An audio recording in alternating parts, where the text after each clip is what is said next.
To all. எப்பயுமே வந்து பார்த்தீங்கன்னா என்னோட ஃப்ரெண்டோட அம்மா எப்போ வந்தாலும் சாப்பாடு இல்லைன்னே சொல்லாமல் போட்டுக்கிட்டே இருப்பாங்க. ஆனால் இன்னைக்கு வந்து இப்படி தான் நீங்கள் சவுண்டு வந்து அதிகமாக இருக்கணும்னா நான் வீடியோ பேசும்போது ஒருத்தர் வந்து நான் எப்போ தான் பேசுவேனோ அப்போல்லாம் வந்து ரீல்ஸ் பார்க்குறேன்ற பேரில் வேணும்னே நான் பேசுறது கேட்கக்கூடாதுன்னு சவுண்ட் அதிகமாக வைப்பாங்க. ஸோ அவங்க வந்து பார்த்தீங்கன்னா மூஞ்ச மூணின்னு டீ வர குடிச்சுட்டு இருக்காங்க. உங்கள் மூஞ்ச நான் காட்ட போகிறது இல்லை ஆண்டி.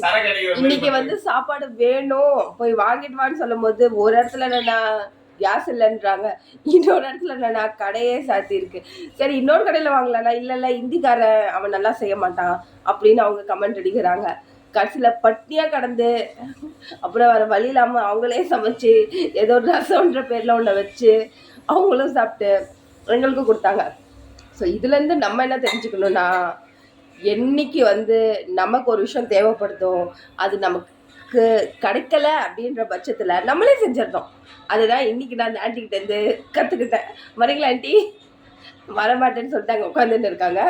அந்த ஆண்டி பார்க்கறதுக்கு எப்படி இருப்பாங்கன்னா தாய் கிழவி பார்ட் 2 லெவலுக்கு இருப்பாங்க.